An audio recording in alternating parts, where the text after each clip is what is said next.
This is episode 33 of the Battle of Ohio podcast. We've got a little bit of news to talk about this week, mostly on the Bengals side. But we're also going to get into some franchise tag talk with the swing of the offseason really starting to get into a rhythm. And speaking of the franchise tag, it's something the Pittsburgh Steelers can't afford this year. Because why, Thomas? The Pittsburgh still sucks. Because the Steelers still suck. Welcome to the Battle of Ohio podcast, where we follow the revival of the historic rivalry between the Cincinnati Bengals and the Cleveland Browns.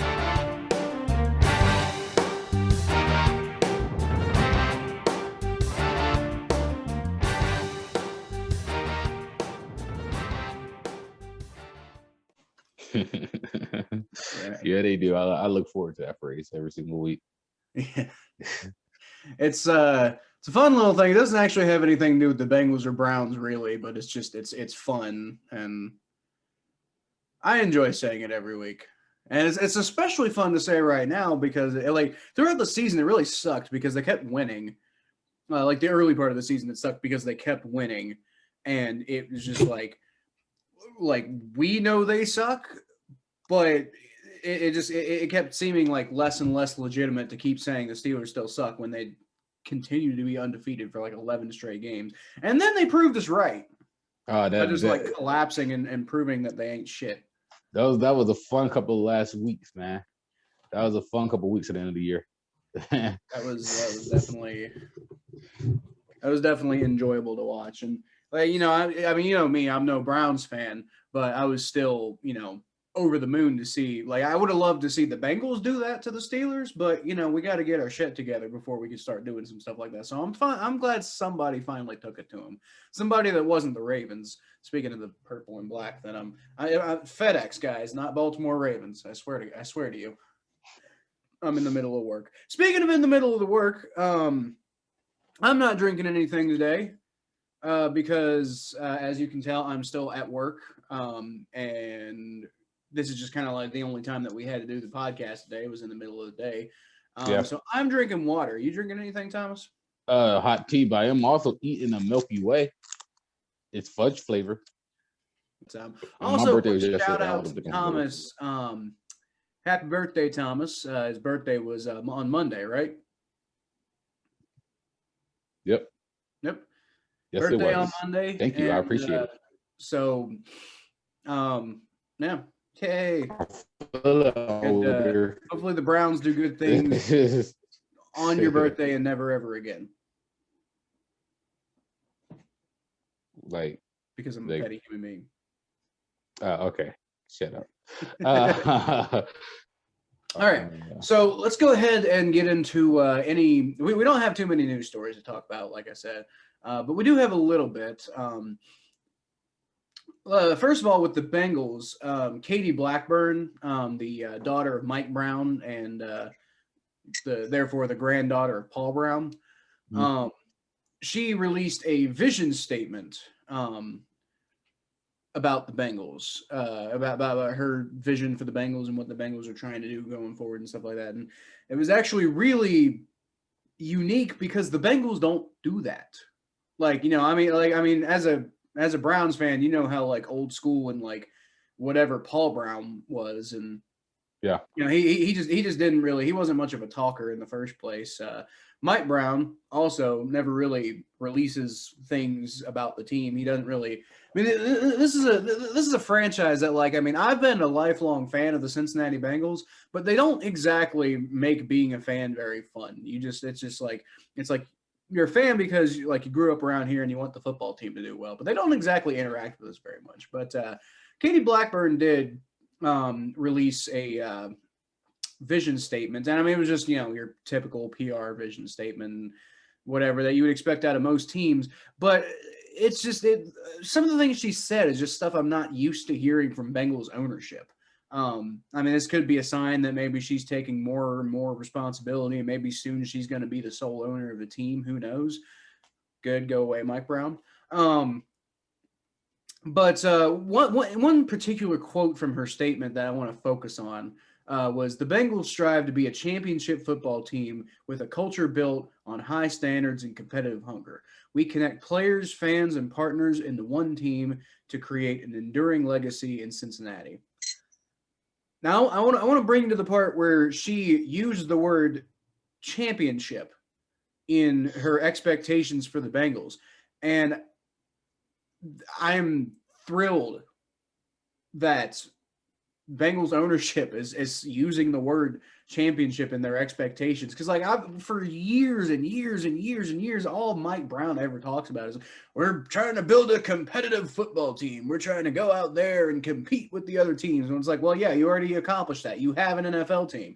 He's never talked about winning. He's never talked about championships. He's never talked about any of this. And honestly, it makes it feel like they're not really committed to that. So it's just nice to hear. I mean, you know, talk is cheap. Obviously, actions are, you know, better. But at the same time, it's nice to hear that they're at least thinking about it now. They're at least making that a thing that they're committing to being committed to. It's just it's something they've never really done before. She also mentioned later in her statement that the Bengals are going to be doing a lot of things to honor their greatest players, which is another thing that the Bengals don't really do that, you know, really kind of pisses a lot of fans off, because this is part of the reason we only have one guy in the Hall of Fame, is because we never, like once a guy's done playing for the Bengals, we almost never do anything. Like, we retired one guy's jersey number. That wasn't Anthony Munoz. That was Bob Johnson, the first guy we ever drafted. Mm-hmm. He's not a Hall of Famer. He's not, you know, like, et cetera, et cetera. He was a pretty good, you know, player. You know, he was a solid starting center for the Bengals, and he did pretty good, but he wasn't like this all-time amazing guy. And I don't know exactly why they retired his number, but literally the only thing of note that he's got is that he was the first guy ever drafted, and also he was pretty good. So it's just nice, you know, with the leaks about the Bengals potentially currently in the process of building a ring of a ring of honor and stuff like that.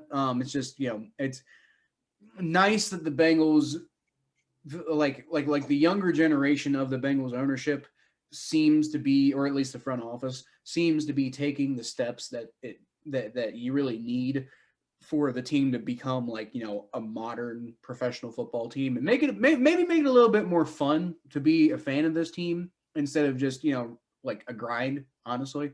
I'm not going to sit here and say it's particularly fun being a Cincinnati Bengals fan. It's just, you know, it's just what we do. It will be fun. Fans. This is the way. It will be fun. It will be fun watching them win Super Bowls, but even then, like, I mean, that's the only thing that we have to look forward to is winning games. It's like, other than that, there's no personality to this team. It's just the Bengals. They're the Cincinnati team. That's what we grew up with. That's about all it is. I think that it's a great time for y'all to have these championship aspirations, because, you know, it's not all talk right now. I talk about, there's a lot of great young pieces on this Bengals team.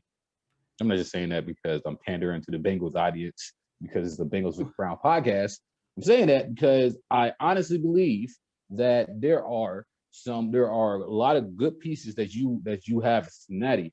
And the thing is that, you know, you guys have to learn how to use those pieces. The whole thing is that you have this young quarterback who might be one of the best quarterbacks your team seen in your entire franchise, just who might be able to take this team to new heights, who has all these great potential, who broke all these records in college, who was ready to break all these records for Cincinnati. Extremely accurate, only getting better, and he's very mature for his age, and he worked very well with Zach Taylor.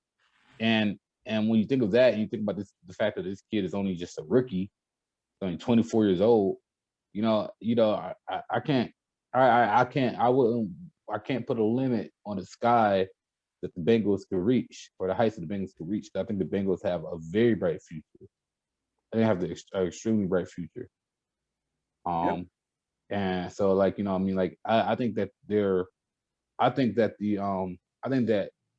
know, I think coming out and saying something like that, saying that they could win a championship, I think that's That's what you should be saying. You should have confidence in your quarterbacks. You have the confidence in your future because you guys put yourself in a good position just to see in the future. So, I think so. Like I said, the most important part of it to me was just the fact that she actually said it.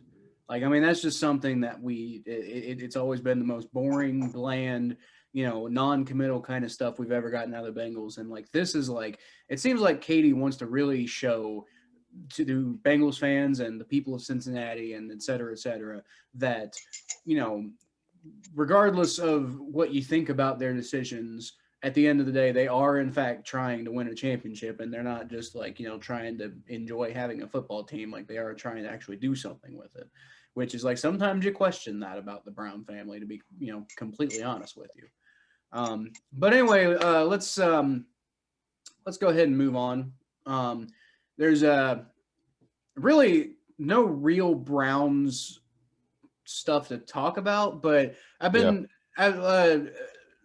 before we started shooting, Thomas brought Marshawn Lattimore's tweets to my attention, and now I will say I don't think there's really a whole lot to read into because he tweeted what he tweeted was just trying to put Cleveland on the map.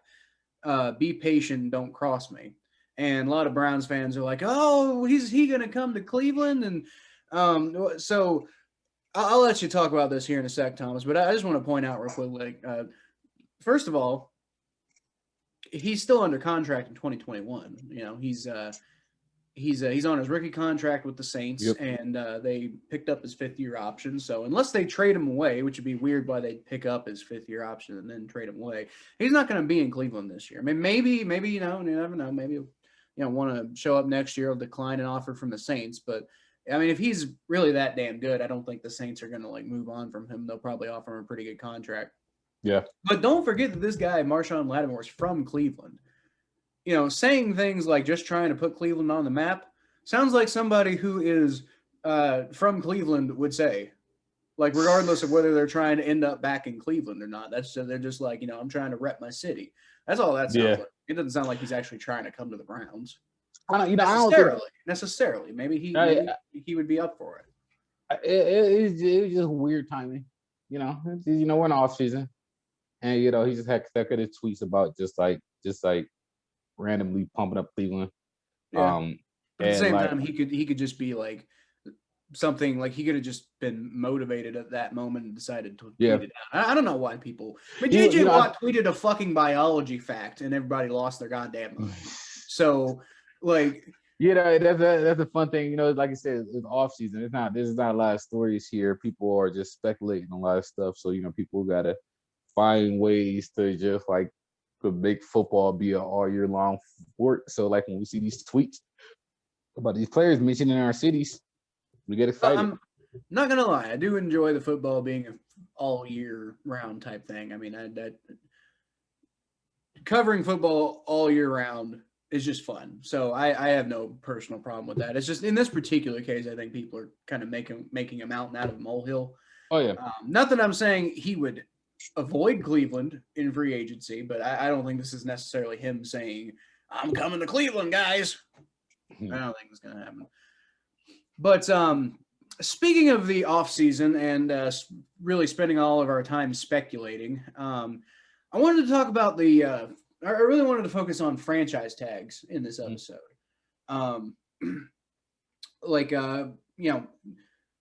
For the Browns, Thomas, who do you think would be the player? Because honestly, I don't really know. I'm actually kind of ignorant on this. Is there a guy who you think that the Browns are likely to franchise tag, or are they planning on using the franchise tag at all, or what's going on with that? I don't. I've been thinking about this. I've been thinking about this since you mentioned it, and I've been looking. And I want to be honest with you. I don't really know who they were franchise tag for real. I mean, maybe. I mean, can you franchise tag Higgins? You can franchise tag anybody who's a free agent. I don't see why. Yeah, not. I mean, the only person I could see them thinking about franchise tagging is maybe Higgins, maybe Vernon, but it wouldn't make sense because Vernon is coming off an injury, so you might be able to get him. You might be able to get him for a good price. Probably get him a lot cheaper than you'd get him on that. Now, that's the main thing. The franchise tag is such a pricey thing. Like the Browns have a lot of free agents, and that's where a lot of their cap room is coming from. But other free agents are like not even high profile free agents. Yeah, they don't have any high. Yeah, that's what I'm saying. They don't have any. Like all the high profile players are on contract.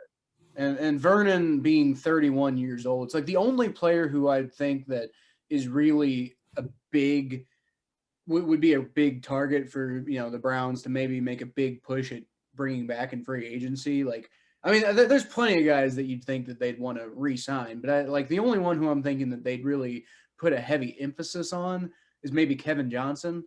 And even then, I don't think he's worth what the franchise. I don't think he's worth paying him what the franchise tag would. Yeah, pay, that's what I'm saying. So that's a flex question. I don't really think it might be one of those situations where the Browns, where franchise tag not in the Browns' future or this year. Yeah, I don't know. I might be wrong. I mean, you could maybe make the argument for Higgins, if you think. I would. Do you think too much money? Do you think he's got any chance of taking over for like getting more receptions than Odell Beckham Jr. or Jarvis Landry? No, I don't. Okay, well then, I don't think he's that good. He's not worth whatever you're paying on the franchise tag. I think Higgins is just a solid, either a solid receiver. Yeah, there's going to be a lot of solid receivers in this draft too. So it's like if you lose them, it's not the end of the world. He's a very solid and clean receiver who just does his job. There's Cody Parkey. There's Cody Parkey. You could always franchise tag him. The Bengals used to franchise tag kickers all the time back in the day. Maybe, but fuck that dude. Fuck that dude. Like, for real. Yeah, he's probably he ain't any better than any of the guys who are available. Good thing even if you do re-sign him, I can't imagine paying him that damn much. They're probably going to draft a kicker this year. Well, the last time they drafted the kicker, it didn't work out so well for him, which is Austin crazy. Seibert. I thought Zane Gonzalez was going to be like the next great kicker. No, the last kicker they drafted one after Zane Gonzalez. They drafted Austin Seibert. Oh, that's right. I forgot about. They drafted him with 3rd-round pick actually. Yeah. Speaking of Seibert, I don't. Kind of getting the feeling that he's probably not going to overtake Randy Bullock. I also don't think Randy Bullock's going to be the kicker next year. I think the Bengals might bring somebody in, but I don't think they really feel all that great about Seibert. I don't understand why the Browns released Seibert anyway. I mean, I don't know. Maybe they're saying that he don't get the leg strength. Yeah, it's so hard to find a good kicker, man. Yep. It's so hard. It's hard to find a good kicker than it's to find a good quarterback right now. Right. It's crazy. So. So for the actually out of everybody in the division, I really think the Bengals are probably the only team likely to use the franchise tag. And it's actually a really interesting kind of thing because we got 2 guys who you could really say would be worthy of the franchise tag. It's William Jackson III and Carl Lawson. That said, it seems like the Bengals. I saw. James Rapine of Sports Illustrated, former Browns beat writer, current Bengals beat writer, actually reported that the Bengals are putting a lot of their focus right now on Carl Lawson, and they're willing to use the franchise tag on him. So I think my thought process is whether William Jackson comes back to the Bengals next year or not is going to be based on whether or not the Bengals can get a long-term deal done with Carl Lawson. Because most likely, I'm kind of getting this feeling that Jackson and the Bengals probably don't really see eye to eye on his value. Like, I don't think the Bengals are really his biggest fan. Because I mean, he started out really good, and then he wasn't playing so well last year. I'm not sure if he really meshes with Lou Anarumo's defense. I'm not exactly sure what's going on there, but I think I do think the Bengals are kind of like iffy on him, and I think they'd bring him back for the right price. And if the franchise tag's available, they might use it on him. But beyond that, I don't necessarily think they would. But because Carl Lawson might get an extension, that's a really good sign for William Jackson, potentially being like if he gets that extension, then the Bengals can just franchise tag William Jackson. However, I think if they have to use the franchise tag on Carl Lawson, that probably means that William Jackson isn't coming back next year, which would be unfortunate because suddenly now we've got a cornerback problem. But then again, we could go get somebody like Asante Samuel Jr. in the draft or something like that. And we got Trey Waynes coming back next year. Hopefully, if we do lose William Jackson, maybe we can bring back Mackenzie Alexander. I don't want to pigeonhole ourselves into really needing to invest into a cornerback in the draft. I think that the Bengals are about 2 years away from making like a serious Super Bowl run. So like not this year, but next year. So like, if y'all, I think the biggest thing for the Bengals this offseason is to make sure that we make the next step. I think the next step right now for the Bengals is making a push for the postseason. I think it's a realistic possibility for the Bengals, especially when you have 7 teams making playoffs this year. I think the Bengals could realistically make playoffs next year. I don't think the Colts don't scare me. We talk about teams. One of the teams that made playoffs like last year are going to miss playoffs this year.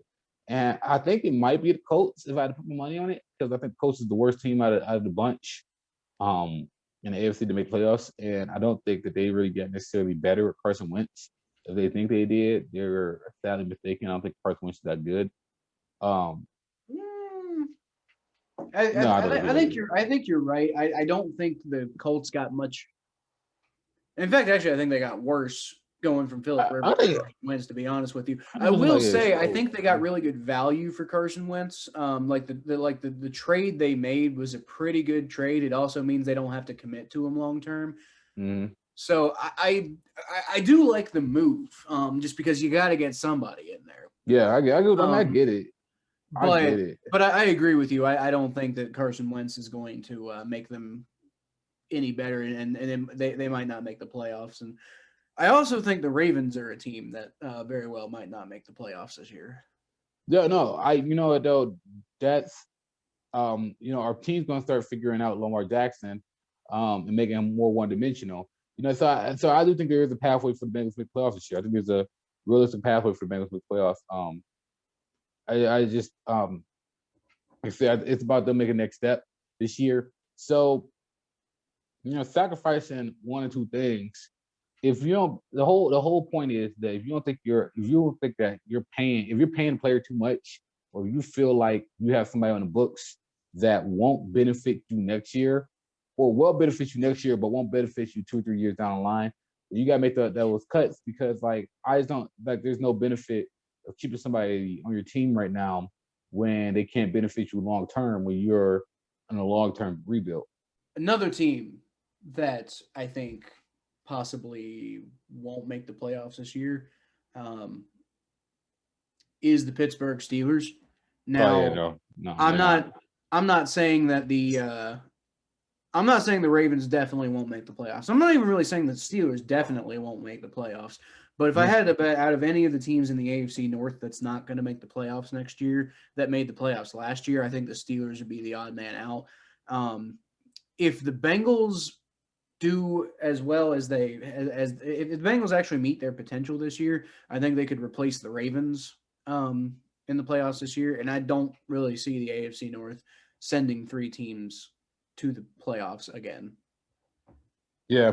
I don't think the Steelers are going to be. I don't think the Steelers are going to be that good this year. I think the Steelers are about to have a really bad season.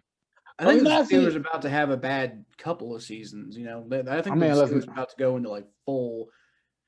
Speaking of the Steelers, as far as the state of the AFC North is confirmed, sounds Mason like Rudolph is better than we think he is. Do what? Unless Mason Rudolph is better than we think he is. Well, come on. But sounds like they are committed to bringing Ben Roethlisberger back, though. Art Rooney II, their owner, released a statement. Now he also said the next step is figuring out that contract situation. So they are aware that they probably can't really go into next year with Ben's ridiculous contract. So they're going to have to pull some creative moves there. And kind of see what happens, but it sounds like they are committed to having him as their quarterback next year, which, in fairness, if they can find some way to fix that cap hit, it's probably their best bet is to bring Roethlisberger back, because that, like, they don't have any other option. You know, they finished too, like, they won too many games last year to really, like, go get, like, an immediate franchise-changing rookie quarterback. There's not really anybody available in free agency. All the trading's already done, except you could maybe go get Deshaun Watson, which I don't see happening, especially. I mean, you'd have to completely get rid of Roethlisberger's contract. You'd have to trade Roethlisberger as part of that deal to get Deshaun Watson, and that's and he retire as a Texan, and wouldn't that be great? I mean, it would have been great if the Steelers got Deshaun Watson. If the Steelers got Deshaun Watson, I'd be kind of scared. But I would not be happy about that. But I think barring Deshaun Watson going to Pittsburgh, is probably not going to be a good time for them over the next at least couple years, maybe longer. Deshaun Watson going to Pittsburgh be nuts. But as far as the salary cap goes, it sounds like they're not likely to use it. I actually Sports Illustrated's what's his name? Donnie Druin, the guy who does allsteelers.com for the Sports Illustrated. Yeah. He's reporting that they're probably not going to use the franchise tag in 2021, which, like I said, makes sense because they don't have any money in the first place. So how would you use the franchise tag? I mean, and then across the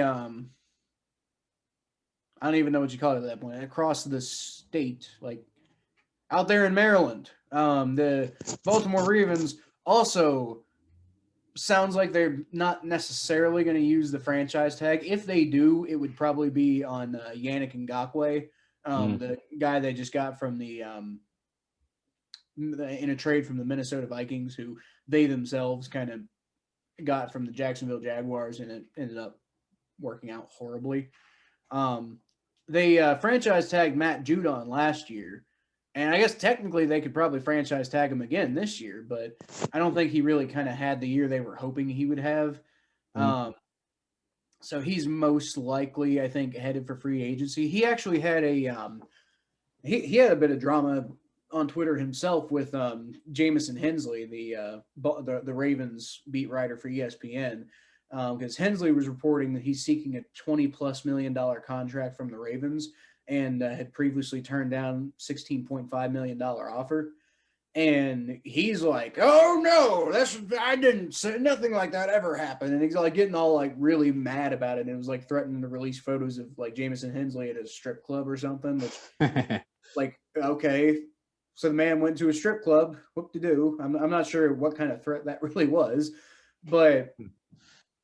Yeah, he got really mad about that. But I mean, my only takeaway from this is I sure would like to have Matt Judon in Cincinnati helping out our edge rushers. You know, maybe there is some sort of contract disagreement going on there, and so maybe he doesn't get re-signed. And like I said, I doubt they franchise tag him again. So we'll see. What happens there? You know, what gets me, by the way, just a random thought, is that I always, the power of motivation, like I swear, motivation just makes a player like twice as better what they are. Like I know it sounds crazy, but like, it's just kind of like the whole Juju dancing on logo thing. By the way, somebody who is up or whose contract is coming up, who probably won't get re-signed, Juju Smith-Schuster. I just think it's fascinating how people can get angry and then play twice as good as they are. Like, oh man, I can now move a mountain, and then they do it. You're like, how? Like, speaking of Juju, though, he apparently he's like going on social media and like saying stuff like, oh man, I'm really wanting to spend the rest of my career and retire in Pittsburgh, and I'm just sitting here like, dude, like, first of all, you're not that good. Like, no. I mean, he's pretty good, but he's like Michael Crabtree, like, right? Like, he's like, he's got you know he's got talent, and like when he's on, he can do pretty well. But like he mostly just kind of like is a middling average wide receiver, and Yeah. like mostly he gets himself embarrassed more often than he doesn't. So I mean that's really Doesn't what he is. Like Juju Smith-Schuster is Michael Crabtree. That's just all there is to it. does the knuckleheadness account for the knuckleheadness account for the talent? I mean, like there's like a there's like a talent knucklehead. It's like when you're dating, man. Like when you're dating a boy or a girl, like do their craziness account for their attractiveness? Their craziness accounts for their their Like, do they work hard? Do yeah. they bring something to the relationship that makes I mean, you? everybody's a little crazy. Everybody's a little knucklehead. Everybody got a little. Well, knucklehead, yeah, but I mean, if that's your only personality trait, then you might be seeing other people. Yeah, it's the same thing with Juju Smith-Schuster, man. You crazy as hell, man. You crazy, man. I get a crazy vibe from you. I don't ever want to date you. NFL team trying to get in bed with you. They're like, no, I don't get with him. He's crazy. Yeah, Say what I do. I'm like, I mean, like, that might be good the first night or two, but then you start getting in a deep relationship. You realize you're in a relationship with a crazy person. You got them on a contract for the next 3 years. You're like, oh my god, what did we just sign up for? Right, exactly. I think that's what. I think that's probably why he's not going to be in Pittsburgh next year. Because I mean, first of all, they're not going to franchise tag him. He should go. I already talked about they can't afford the franchise tag, but also like he's not really worth the franchise tag. Like we were talking about with Rashard Higgins. Now, Juju Smith-Schuster is Pittsburgh's #1 receiver. Except, I mean, you can maybe make the argument that Chase Claypool is kind of taking that role. But, I mean, that's really just because of lack of options. That's not because Juju Smith-Schuster is this amazing wide receiver. It's because he's the best they got, which is a problem, which is why they took a receiver in the second round. Yeah, no, he should go to. If I'm Juju, I'll go to New England. New England will set him right. New England will set him right. Yeah, I'll go to New England. I don't know if I agree with that because I think Bill Belichick just wouldn't want to deal with him. I think Bill Belichick was straight up. Either Bill Belichick would straight him up, or he tried to straighten up Josh Gordon, but Josh Gordon couldn't stop smoking. Right, that's what I'm saying. Like just because Bill Belichick's a hard ass and is able to get some people like instill discipline and stuff like that doesn't mean it always works because it hasn't always worked clearly.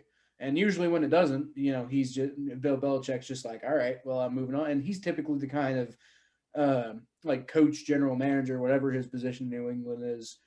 He's typically the kind to move on from people quicker than other people. Oh yeah. So I think if he went to New England, he'd probably just piss Bill Belichick off and get himself out of town, maybe in less than a year.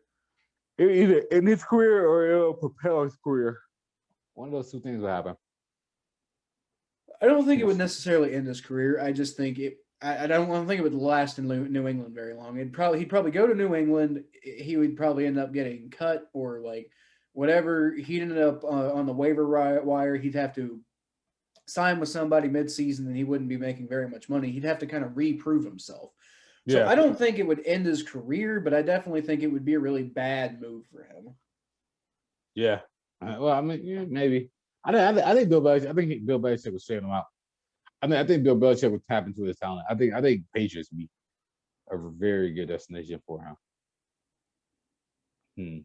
Well, I guess that's also another place that I don't think is going to be in the market for a wide receiver right now. I mean, not that they don't need wide receiver help, but they need so much right now. Like, I mean, honestly, I think New England overachieved last year, despite despite the fact that they didn't even make the playoffs for the first time in God knows how long, 12 years, I think. Even then, I still think they overachieved because, and I think that was entirely just because Bill Belichick was coaching them. I think if you gave the same roster to any other coach in the NFL, that would have been like, a 4-win football team at best. Yeah. Now, Bill Belichick is a crazy good coach, man. Right. Bill Belichick is such a good coach, man. That dude, man. Like, I can't believe Armadale fired that dude. and then moved the whole team out. Well, he moved, Well, that's probably part of why he fired Belichick is because he's like, all right, well, I'm getting ready to move this team, so I might as well, not give the fans something to be upset over. Well, he fired. Man, Armandale, how do you fire Paul Brown, Bill Belichick, and Nick Saban? Did he fire Bill Belichick? Did he fire Bill Belichick or? Yeah, he fired Bill Belichick. What happened there? Because didn't he fired him after the move? They moved. He fired him. Oh, so he fired. So technically, he was the Baltimore Ravens head coach. Yeah, technically the Ravens fired him. Yeah. Oh, technically Browns didn't fire him. The Ravens did. Technically. Okay, interesting. Yeah.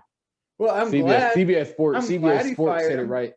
Because can you imagine that Ravens team that won the Super Bowl at the turn of the millennium with Bill Belichick instead of Brian Billick? Like, not that Brian Billick wasn't a good enough coach to give him a Super Bowl, but can you imagine how consistently good they would have stayed if Bill Belichick was in Baltimore? No, I know. I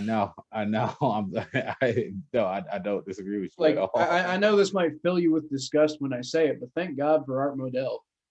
No, good guy. He didn't go to. No, thank God. Bill Belichick. Thank God Modell's stupid self fired his second Hall of Fame coach. I'm glad he fired both of them because if he hadn't fired Paul Brown, my team wouldn't exist. Did he fire Marty Schottenhauer? Did he fire Marty Schottenhauer? Did he fire him or did he? How did that? I think he got fired. Well, there you go. He fired 3 Hall of Fame coaches. How you fire 3 Hall of Fame coaches, man? Let's see. And for what it's worth, Marty Schottenheimer is not currently a Hall of Fame coach. Is he not? Because like when he died, I was saying he was like a Hall of Famer. Yeah. I mean, he probably will be eventually. He's in the Kansas City Chiefs Hall of Fame, but he is not a general Hall of Famer. Although I definitely think he will be at some point. Still, you get anything just because of the nostalgia. But let's see. He was the Browns head coach until 88. So Schottenheimer lost due to quote unquote mutual consent. Okay. Modell wanted to go more in an offensive direction to keep pace with the Bengals, which you know how that worked out. But he wanted to go in more of an offensive direction, and Schottenheimer just didn't really like working for Art Modell. Yeah. F that dude, man. So yeah. I know. Art Modell, he's dead. So let me stop talking smack about dead man. But I mean, I don't know. I'm gonna stop talking smack about a dead man. But I'm not a fan of some of the things that he did. Obviously, become a Browns fan. Excuse me. Well, I definitely don't think he ran. I think, and this isn't me talking smack. This is me making an honest assessment. I'm not trying to be disrespectful of the dead or anything like that. But I don't feel that Art Modell. I don't understand why he went in the Hall of Fame because I don't feel that he did all that great. He won one championship with the Ravens, and that was really about it. And it was kind of a flash in the pan type thing, right? Because the Ravens didn't, go to another Super Bowl until 2012, and I think by then Biscotti had already, bought the team. Yeah. Yeah, because Modell died in 2012. Yeah. So yeah, that's. I don't understand why everybody has thinks of Art Modell as this great, amazing guy for the NFL. Because I honestly, I think moving the Browns out of Cleveland was shady as hell. Oh yeah. And the way he did it, and he didn't have to do it. It just. And it sets a bad precedent too, right? Because teams don't really. Teams who kind of want what they want don't really negotiate anymore. They do, but they're way too quick to pull that relocation trigger. Especially at that time they were, and then relocation kind of calmed down for a while, and lately it's been kind of coming back into vogue. And I think teams are just way too trigger happy on relocation, and I think a lot of that Yeah. kind of started with Art Modell, with the Browns. I think the worst part about relocation is that you start to lose the most consistent fan is going to be your fan that you keep lifelong. Your lifelong fans, but you keep on moving these teams, and you're not going to create those lifelong fans or generational fans. So how you gonna create a team? How you gonna have a fan base that's been there for generations, that's been there since my father, how you and your father had that connection with the Cincinnati Bengals. How you gonna have those type of fans if you keep on moving teams? Right. I mean, yeah. And that's what I think the one reason why, a lot of people talking about the Bengals stadium deals coming up. Oh, the Bengals going to end up moving because they almost moved to Baltimore back in the day. But I don't necessarily believe that that's going to happen because, Cincinnati has never been a huge market. Yet the Bengals have been here this whole time. And, and they've never really felt like they were going to move. I know things got kind of messy there at the end of the 90s, and there was some talk that they might end up moving, but it didn't happen. And the reason it didn't happen is because I just don't think that the Bengals really fit outside of Cincinnati. And I think the Bengals realize that if they move, they alienate their entire current fan base, and it's going to be really hard to build another one from an organic place. The only reason the Bengals have the fan base they have right now is because of what this episode's about. It's because of the Battle of Ohio. It's because Paul Brown came down here from Cleveland and was like, hey guys, let's put a football team together. And we had some success pretty early on. And, the Bengals were looking like they were going to be one of the better teams until everything just kind of fell apart in the 90s. But, if it wasn't for that rivalry between Cincinnati and Cleveland, as two polar opposite Ohio cities, what with not only that, but politically, Cincinnati's typically very conservative, and Cleveland's typically more on the blue side. Yeah. Just in general, there's not a lot of it's all Ohio, but they're very, very different places. So I think Paul Brown knew what he was doing when he picked Cincinnati to be the location of his NFL team. And I think the Brown family knows that if they relocate, they're going to have an awful hard time building a fan base because they just haven't proven that they can actually win with this team yet. And the only reason people still watching Cincinnati is because that's just what they grew up doing. Yeah. But you're not going to have people like that in other cities. Yeah. No, I know. Yeah. Yeah, no, I 100% agree with you. I don't, it's like, this whole, why do LA have two football teams right now? They can't afford both of them. You're in LA. Think about how big LA is. It's one of the biggest cities in the nation. And they had, pre-pandemic, they had trouble selling out for the Chargers, in a soccer stadium. That's just unacceptable. You can put a third team in Ohio, man. You put a third football team in Ohio, I guarantee you they can sell out a soccer stadium. Well, guarantee you. My only thought is where would you put a third team? Would you put them in No, I don't think you should because then they got to compete with the Buckeyes, and that's not really smart. Yeah, and Columbus people suck. Y'all cool. I'm sorry. I like Columbus. I don't like Ohio State fans, but I I don't understand though. I understand. Just a random thought. It's I don't understand people when they move cities. If you're gonna move cities, if you have a choice, if it's a job, I understand that. But if you picking what city to move in, why would you want to move from one city in Ohio to another city in Ohio? I don't get that. I'm if you're gonna move, then move. Yeah, then move. I'm gonna move out of Cleveland. Yeah, where you going? Chicago, New York, Carolina, at least. I'm going to Cincinnati. Cincinnati. You move from Cleveland to Cincinnati, really? Yeah, unless you're moving now. For work. Although I will say, I was when I first moved out of my parents' house, I was considering Columbus as a place worth moving to, just because it was different than Cincinnati. But that was before Cincinnati really kind of started building itself back up, and since then, Cincinnati's actually been kind of a cool place to hang out.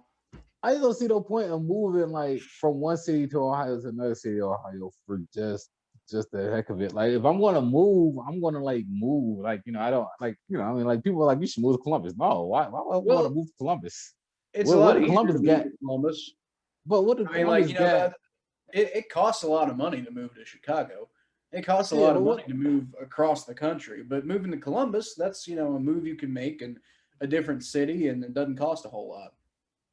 What realistically that Columbus, what like major that Columbus have that Cleveland doesn't have? That Cleveland, like I don't know. I don't know too much about Cleveland. Ohio State. I don't like Ohio State. They don't got Cedar Point is down the road from me. So why would I want to move away from Cedar Point when I love riding roller coasters in my free time? Oh, you know what they have in Columbus that y'all don't have in Cleveland? What? They got Hungry Howie's Pizza. Oh my God, the Hungry Howie's, delicious. Man, actually you might not know. They used to have one in Athens, but I think it might have closed before you got to OU. I had Hungry Howie's before. It's not. I'm not gonna move cities for Hungry Howie's. I might. I love Hungry Howie's. This is delicious. If I move cities for a pizza place, I'm moving to Chicago. Like, yeah, I've had Chicago style pizza. Actually, me and my wife went to Chicago fairly recently, and the food was bomb. Yeah. I almost died eating that pizza, but it was delicious. Chicago's a great city, man. Yeah. Chicago's a great city. All right, I got a second and wait for work soon. Yeah, so, we probably need to go ahead and wrap this up. So, anyway, everybody, thank you for listening to this episode of the Battle of Ohio podcast. Just a note that I'm going to be on vacation next week. So we're not going to be recording any episodes. I'm going to Virginia Beach, and I'm just going to do nothing but just be there. As like no work, no anything. Sorry, no podcast. Unless Thomas wants to put out some content on his own. I might. If something big happens, I might do a reaction or something. Yeah, I won't leave y'all hanging. Don't worry. So make sure just in case y'all are following Thomas at T_star94 on Twitter and Instagram. Check out his YouTube page, Blowdown page. And that's all good stuff. So if you should be following him anyway. He does cool stuff. But if like this week in particular, if you want any kind of Battle of Ohio podcast content, Thomas is probably the place to go find some. And you can find me at Kyle. Carrying the team. Let's go. Yeah, there you go. You can find me at Kyle Phelps 92 on Twitter and Facebook.com/thephelps. So following anything else that I do, I've been thinking about possibly in the summer, maybe starting to do some of my own, like focusing just on the Bengals videos on my own personal YouTube channel. I'm not sure exactly. That's not an announcement. I'm not saying I'm doing that, but that's something I've been thinking about doing.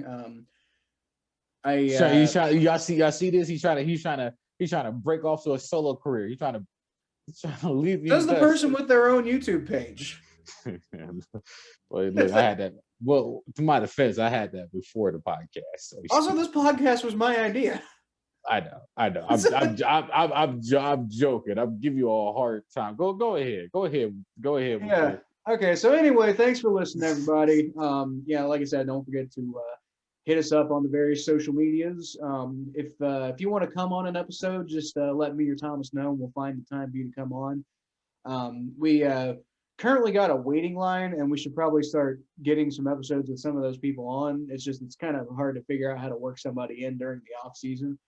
Yeah. But I'm sure we could probably figure out a way to do it. Other than that, you can always just comment down below, or you can, hit us up, on social media. And if you got any comments or questions or anything that you want talked about on the show that we didn't get around to, or just any suggestions or anything like that, we're always open to whatever you guys want to hear. So, thanks for listening, everybody, and hoo-day.